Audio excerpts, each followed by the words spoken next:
예, 이제 마지막 8강이 되었습니다. 우리가 건설 부가세 신고 실무라는 주제를 가지고 일반적인 기본 틀, 또 거기에 대해서 아주 중요한 주제가 되는 공급식이라든지 가표 한번, 매입세액 한번 이런 것들을 봤는데, 이제 마지막 8강은 공통 매입세액 안분에 관한 사례를 우리가 지금까지 쭉 익혔던 그러한 주제들을 생각하시면서 한번 저와 같이 풀어보는 그런 시간을 갖겠습니다. 자, 우리 36페이지에 기본 사례를 보시죠.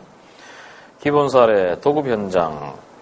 과세 면세 겸용 현장으로서 계약서 상의 예정 건축 면적은 면세 건축 면적이 70%다. 그래서 네 가지의 지금 거래가 나와 있습니다. 이것을 칠판에 이 현장을 한번 그려놓고 우리가 찾아보죠.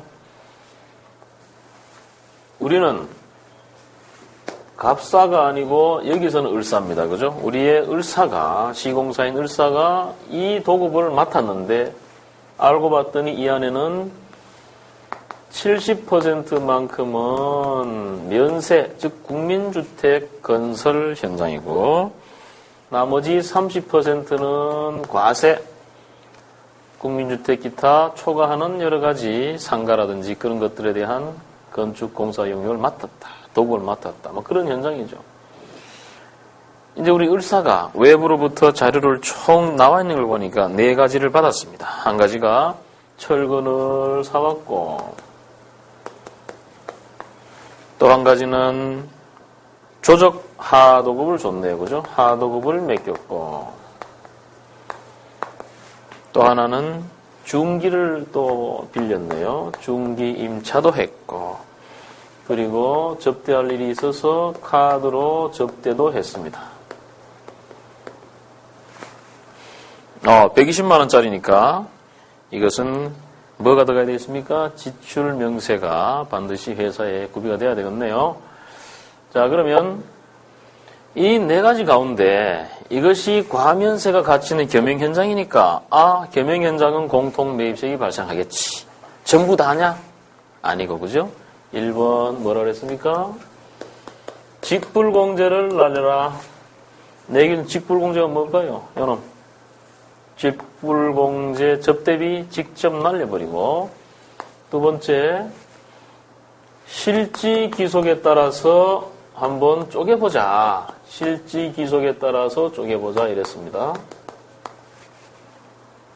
실지기속, 철근이라는 거.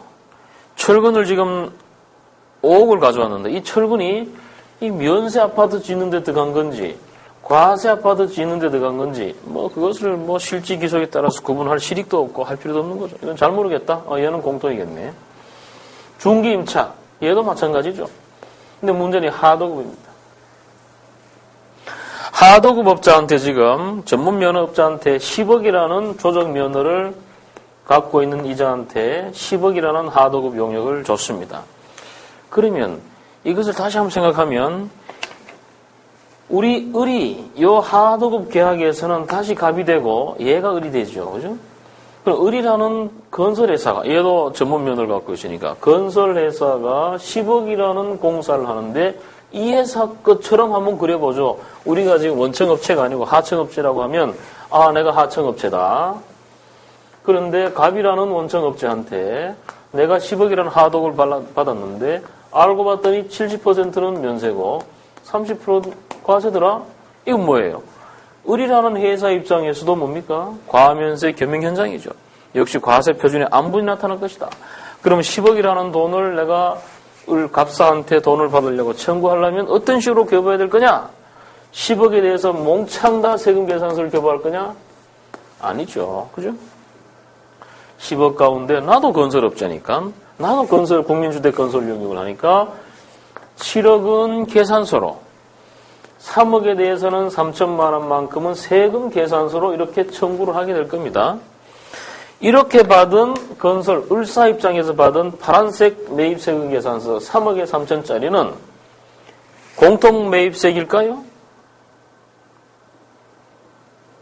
하도급업자가 10억이라는 돈을 청구하면서 면세에 관련된 것은 지금처럼 계산서로 줬고 과세에 대한 것은 세금 계산서로 우리한테 줬으니까 이 부분은 분명히 과세 사업에 관한 것이죠. 그렇다면 실지 기속에 따라서 우리가 받은 하도급 업자에서부터 받은 3억에 3천만 원짜리 매입세금 계산서는 전액 공제 대상이다 이 말이죠. 많은 회사에서 이것을 오해하는 거죠. 오해가지고 저거를 아이고 7대3 나눠가지고 그건 아닙니다. 요 3천만 원은 전액 공제다. 그런 행복한 결론이 떨어지는 것이고 결국에 이 문제에서 이렇게 두 개를 다 빼고 나니까 마지막으로 남은 공통매입세금 뭐예요? 철분 산 거 5억하고 또 중기 임차 1억하고 여기에 대한 6천만 원 요런만이 공통매입세액 아닙니까? 이러한 공통매입세액은 이것이 우리가 도급 현장이고 겸용 현장이니까 당연히 요 실지 기속이라는 예전 건축 면적 비율로 해서 70% 6, 7, 42, 4,200만 원은 불공제, 나머지는 공제. 불공제 시키는 것은 회계 처리를 어떻게 해야 됩니까? 재료비 5억에 5천만 원 중에서 불공제 시킨 5, 7, 35, 3,500만 원은 다시 재료로 넣어주는 것이고 그 밑에 있는 중기 임차료, 우리가 중기 임차료, 건설 중장비, 건설 이런 식으로 계정을 쓰는데 그러한 건설 장비에 대한 임차료 부분에 대한 1억 중에서 7천에 해당하는 700만 원은 다시 불공제 처리하면서 그러한 건설 중기 임차료 계정으로 가산시키는 그러한 회계 처리를 하게 되는 구조가 되겠습니다. 자, 다음 37페이지에 두 번째는 분양 현장입니다. 분양은 이제 이 도급보다는 조금 어렵죠. 그죠? 분양을 다시 한번 정리해보죠. 분양 현장, 과면세 겸용 분양 현장이다. 예정 건축 면적이 면세 30, 그럼 과세는 70. 예정 신고 시점에 예정 신고 기간 동안에 공급 가액 기준의 면세 비율을 봤더니 40이 나왔습니다. 분양 가액 중에서 토지 가액 비율은 35다. 그러니까 분양 현장이 되면 이렇게 벌써 나와주는 정보가 도급 현장하고는 차원이 다르잖아요. 면세 비율도 여러 개, 실지 기속도 여러 개가 나와주죠 벌써. 첫 번째 시공사 공사비 청구액 50억 부가세 별도, 철거비 5억 부가세 별도. 이건 두 가지 케이스를 나눠봤습니다. 하나가 분양상가를 신축하기 위해서 구사업을 철거할 때 했던 청구비라고 하면 어떻게 할 거냐. 두 번째로 분양상가를 신축하기 위해서 추가로 취득한 건물을 철거한다면 어떻게 될 거냐. 이 두 가지를 한번 나눠봤고요. 그 다음에 분양대행료 그리고 법률 공무비가 나죠. 이것도 우리가 칠판에 이 내용을 그려놓고 한번 접근을 해보죠. 우리가 부가세 문제뿐만이 아니고 건설회계세무 모든 문제가 실은 자체 공사인 분양 현장은 우리 건설회계인들을 조금 어렵게 만드는 주제 가운데 하나입니다. 그래서 그 부분을 다시 한번 정리를 해보죠. 우리가 이런 분양을 하는 시행업체다. 그런데 이 안에 아파트와 이렇게 상가나 초가분을 짓는데 알고 봤더니 이 부분이 30%, 면세 30%, 과세 70%의 건축 연면적을 가지고 있고 그런데 이번에 여기에서 팍 뛰어봤더니 건물에 관련된 면세 비율이 40%가 되었다. 이렇게 지금 되었습니다. 그래서 이 공급가액 면세 비율은 건물만 따지는 것, 땅값은 안 따지는 거죠. 그리고 분양가액 중에서 이제 이 집도 팔리고 이 집도 팔렸겠죠. 그죠? 팔렸는데 팔린 거의 계약서를 보니까 건물값이 얼마고 65, 땅값이 얼마냐 35 이렇게 해서 계약서가 이렇게 분양 계약서가 작성되어 있다. 이런 얘기가 되겠습니다. 여기서 첫 번째 시공사에서 50억에 대한 부가세를 청구했습니다. 이제 을사 시공사인 건설회사에서 50억이라는 공사대금 기성금을 청구했다. 자, 그러면 우리가 건설회사니까 우리가 만약에 50억을 시행자인 갑사한테 청구한다면 어떻게 청구해야 되겠어요? 역시 국민주택이 있는 그러한 겸용 현장의 도급 현장이죠. 따라서 50억 가운데 70%는 세금 계산서로 나머지 30%는 계산서로 첨부했을 것이고, 따라서 7에 35, 35 플러스 3억 5천은 세금 계산서로, 5, 35, 15억은 계산서로 도금 맡은 건설회사가 우리 시행자한테 청구를 했을 거니까. 그럼 저 3억 5천이 70%, 30%라는 우리 겸용 현장이라는 아파트하고 상가를 짓는 이 현장에 저것이 공통 매입세액이냐? 아니죠, 그죠? 이제 다 아실 겁니다. 요 자체는 이미 시공사가 지가 알아서 나눠서 준 거니까 여기서 받은 30원 오로지 과세 현장과 관련되어 있는 거다. 따라 저놈은 전액 공제. 그 다음에 건축 철거비. 철거비는 이제 두 가지 케이스가 있죠. 하나가 분양 상가를 만들기 위해서 사옥을 철거했다. 그러니까 옛날부터 여기 사옥이 있었는데 이놈을 철거했다 그랬어요. 이놈을 철거하는 거니까 아까 우리 토지의 자본적 지출 얘기를 할 때 잠깐 기억이 나실 겁니다. 토지의 자본적 지출 얘기할 때 위에 원래 어떤 건물이 영업을 하고 있었던 그 건물을 깨고 새로운 것을 신축을 한다고 그럴 때 종전에 있었던 건물에 관한 순장부가나 철거비는 전부 다 단기 송금, 즉 단기 비용 처리한다 그랬으니까 그거는 전액 공제 가능한 금액입니다. 따라서 여기서 말하는 2-1에서 말하는 철거비에 대해서 부가세 5천만 원이 발생하면 그 5천만 원에 대해서는 전부 다 공제 가능한데 문제는 다 공제할 수는 없죠. 왜? 싹 공제 받으려면 얘들이 다 과세가 돼야 싹 공제를 받죠. 따라서 30%만 불공제 처리하는 그러한 공제 가능성이 나타나는 것이고요. 그 다음 같은 경우에 예를 들어서 이 건물 자체가 아예 우리가 뭐 사옥 같은 게 없던 상태에서 그냥 토지 위에 건물이 있는 것을 샀어요. 사가지고 이거를 그냥 확 깨고 별도의 이런 신축하는 우선 분양 현장을 이루게 한다라고 했을 때라고 하면 결국 그러한 건물이나 철거하는 모든 행위가 남아있는 땅, 용지에 대한 자본적 지출이 되기 때문에 결국 이거는 전액 다 불공제 처리하는 그런 틀로 우리가 정리를 하게 되는 겁니다. 자, 그 다음 세 번째에 있는 분양대행료. 분양대행료라는 건 뭐냐? 여기에 대한 101호라든지 여기에 대한 203호를 팔아먹었다. 그런데 그것을 분양대행 컨설팅하는 회사가 잘 팔아줘가지고 거기에 대해서 10%든 15%든 돈을 줬다라고 하는 그러한 거죠. 그럼 그것이 예를 들어 1억이 나타났다. 그럼 분양 컨설팅 회사는 거기에 대한 1,000만 원을 부가세를 1억 1,000만 원을 우리한테 청구할 텐데 이 1,000만 원이라는 매입세액을 어떻게 정리할 거냐? 역시 얘도 실지 기속입니다. 왜냐? 1억이라는 돈을 받고자 했을 때 1억이 왜 나타났냐 봤더니 이 집과 이 집을 팔아주는 65대 35라는 비율의 과세 매출과 면세 매출의 기속에 따라서 나타난 거거든요.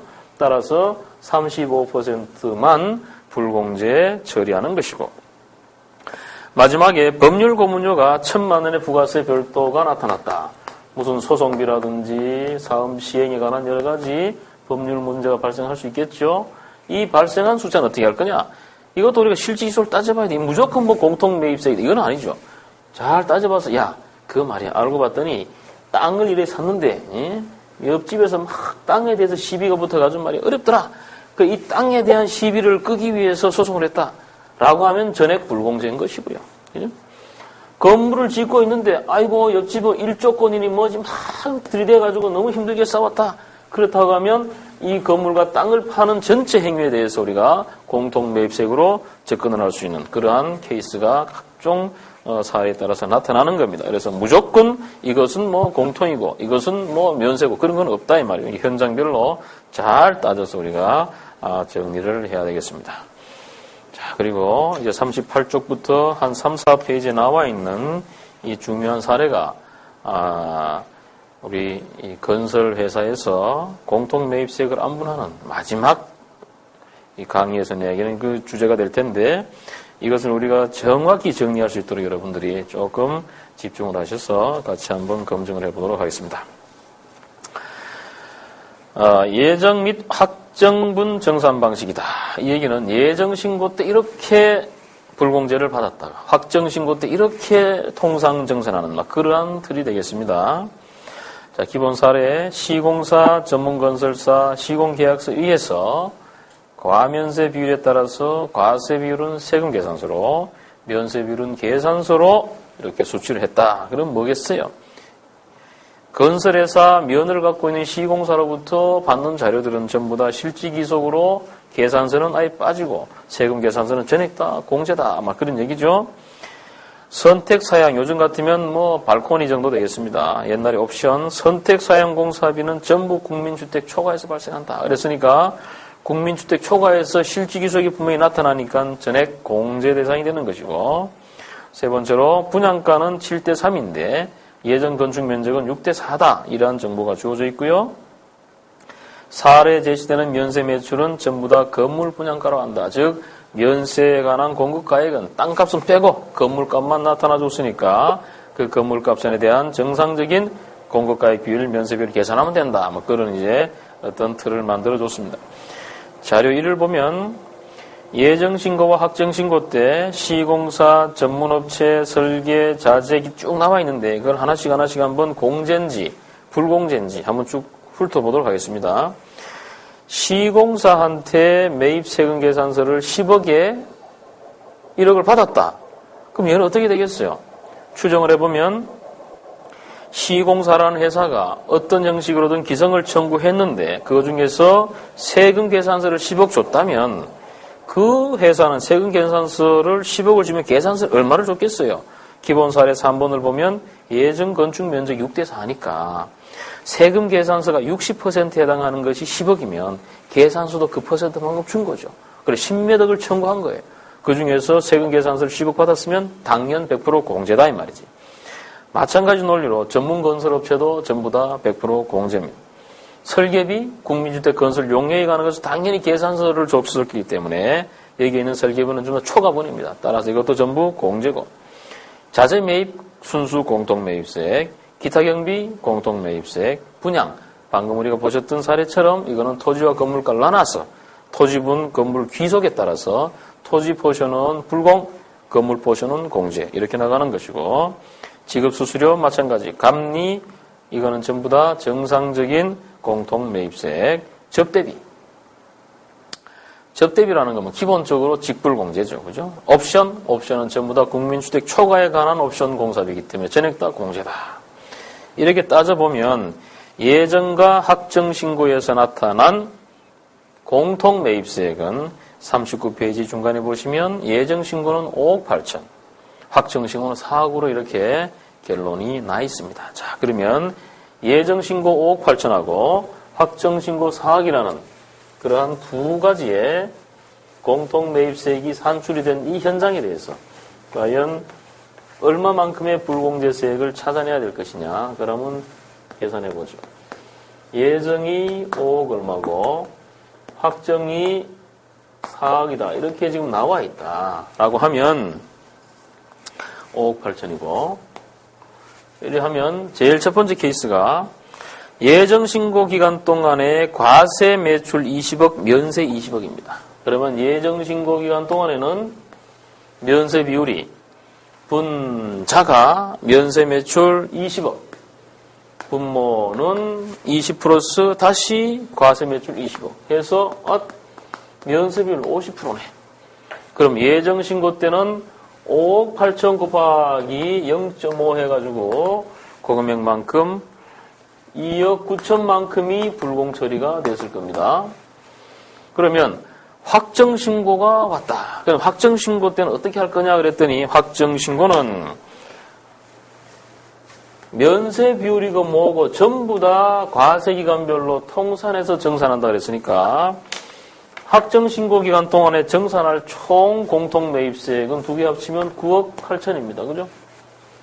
그리고 면세 비율 마찬가지로 통산해서 정산하니까 그 과세기간 전체적으로 면세 매출은 예정 확정 합치면 20, 20이니까 40억이 될 거고요. 과세 매출은 20, 30이니까 50억이 되겠네요. 예를 들어서 9분의 4만큼의 면세 비율이 발생하는 것이고, 따라서 과세기간 동안에 통산해서, 그리고 지난번에 이렇게 예정신고 때 불공해줬던 거를 마이너스 2.9 해주면 정산해주면 이제는 과세기간 동안에 확정신고 기간 동안에 매입세액 불공이 1억 4천이 나온다. 이렇게 지금 계산식이 되어 있습니다. 예를 들어서 면세비율이 막 뒤바뀔 때는요. 예정신고 때 만약에 이 사례는 아니지만 예정신고 때 불공제를 한 8쯤 해주면요. 그죠? 8쯤 해줬다고 할 수 있잖아요. 경우에 따라서. 근데 확정 때 면세비율이 확 떨어져 버리면 이것이 오히려 불공제가 마이너스가 될 수가 있어요. 그거 아무런 문제가 없습니다. 자, 케이스 2를 보시면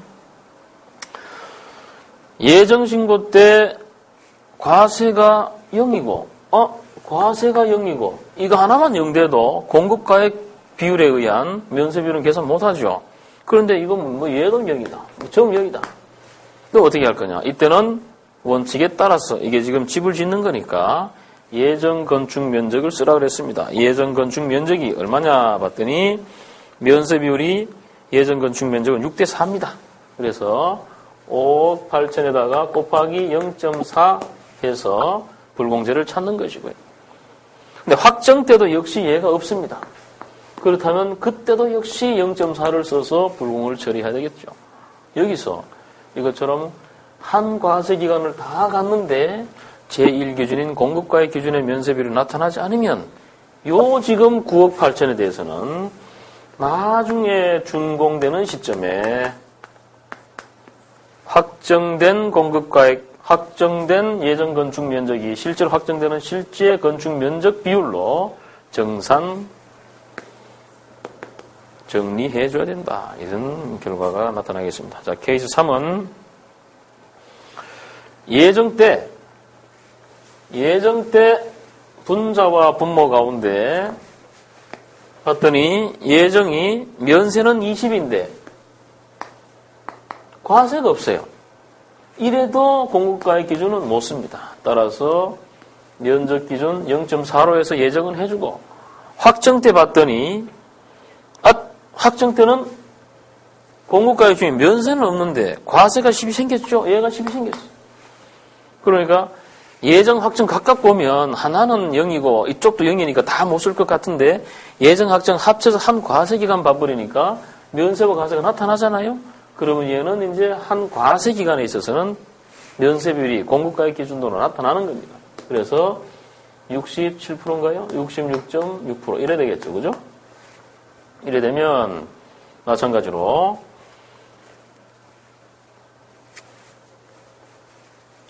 이런 사례라고 하면 예정 신고 기간 때 0.4만큼 해줬던 것을 마지막에 정산을 해주고 확정 때는 통산해서 66.67%로 해서 이렇게 계산하는 것이 바로 불공제, 확정 시점에 불공제 세액이 된다. 이렇게 정리가 되는 것입니다. 자, 케이스 4를 보시면은 예정 때 과세가 없고 예정 때 과세가 없고 이렇게 됐어요. 그럼 얘는 또 이걸 써야 되겠죠. 그죠? 예정 때는 예정 건축 면적. 확정 때 봤더니 과세 면세가 생겨가지고 여기는 면세가 20이 더 생겼네. 그죠? 그래서 얘는 40, 얘는 40, 10 이래 됐습니다. 이래 되면 다시 이제 이 케이스는 면세 비율이 통산한 과세 기간을 통산한 면세 비율은 5분에서 80%가 되겠죠. 그죠? 80%가 되면 예정신고, 확정신고 합친 매입세액을 통산해서 이 비율로 하고 예정 것을 정산해준다. 이런 모습이 되는 겁니다. 케이스 5 같은 경우는 예정 확정이 전부 다 과세가 없어요. 면세만 생겼어요. 그러면 이 케이스 역시 어떻게 해야 됩니까? 과세기간 동안에, 전체 과세기간 동안에 이 공급가액 기준이 안 나왔으니까 이러한 예정 건축 면적 비율로 갔다면 마찬가지로 준공 시점에 확정된 건축 면적으로 정산 처리해 줘야 된다 하는 딜이 되는 것이고, 케이스 6은 예정 때 20, 20이라는 숫자가 떠줬습니다. 그래서 예정 때는 이렇게 해가지고 50%의 면세 비율을 가졌어요. 근데 확정 때 갔더니 아무것도 없어요. 그러면 과세기간별로 다 따지면 공통매입세액 안분에 있어서의 예정분에 대한 확정정산의 문제가 정리가 되겠습니다. 마지막으로 우리가 이 건설부가세 신고 관리를 끝내는 이런 정리를 한번 간단하게 해보면서 부가세 신고 실무에 대한 강의를 마감을 하도록 하죠. 건설부가세라는 것은 우리가 초두에도 말씀드렸던 것처럼 아주 많은 현장들, 이 수많은 현장들별로 얘들이 과세도 있고 연세도 있고 또 얘들이 또 도급도 있고 분양도 있고 이러한 현장, 그리고 마지막에 우리 본사도 있고, 그죠? 이러한 것들에 대해서 각각의 부가세 신고서가 각각의 산출이 되면서 뭐 하나를 다 만들라는 건 아니지만 기본적인 틀을 다 만들어서 얘들을 어떻게 한다고요? 횡적으로 통합을 하면서 마지막 본사의 신고서를 만들어내는데 가장 중요한 주제로 우리가 이번 강의 동안에 몇 번이고 했던 것들이 이러한 각종의 재화와 용역, 주고받는 재화와 용역이라는 것이 언제 자료를 바꿔줘야 될 것인가의 공급 시기에 대해서는 그 하나하나마다 다 검증이 됩니다. 그렇게 해서 정상적으로 현장이든 본사이든 전산 입력이 다 되고 나면 요즘 전산 시스템은 입력되고 난 이 자체가 전부 다 부가세 신고서에 자동으로 다 올라오죠. 다 올라오는데 유일하게 하나 안 올라오는 것이 뭐냐? 우리가 지금 아주 열심히 보셨던 바로 공통매입세액의 안분. 여기와 유사한 모습으로 해서 감가상각자산에 관한 간주매출, 과세전환, 납부세액재계산 요 세 가지 정도. 그리고 이제 나머지 우리가 언급은 안 했습니다만은 대손세액 공제라든지 아니면 신용카드 매출 전폐에 관한 수치 명세서라든지 각종의 공제되는 그러한 것들하고 혹시나 우리한테는 불리한 사안이지만 가산세 문제가 있으면 그런 것들은 자동으로 떠올라오지 않기 때문에 그런 것들을 포함해서 우리가 이런 식으로 해서 회사 전체의 건설회사 전체의 부가세 신고서를 만들 수 있는 그러한 기틀이 마련됐으면 하겠습니다. 우리가 총 8강을 통해서 건설 부가세 신고 실무 아주 쉬운 주제부터 조금 고민스럽고 어려운 주제까지 봤습니다만은 여러분들이 이 강의를 통해서 현장에서 또는 본사에서 부가세 업무를 실시하는 데 있어 가지고 약간의 도움이나 됐으면 감사하겠습니다. 고맙습니다.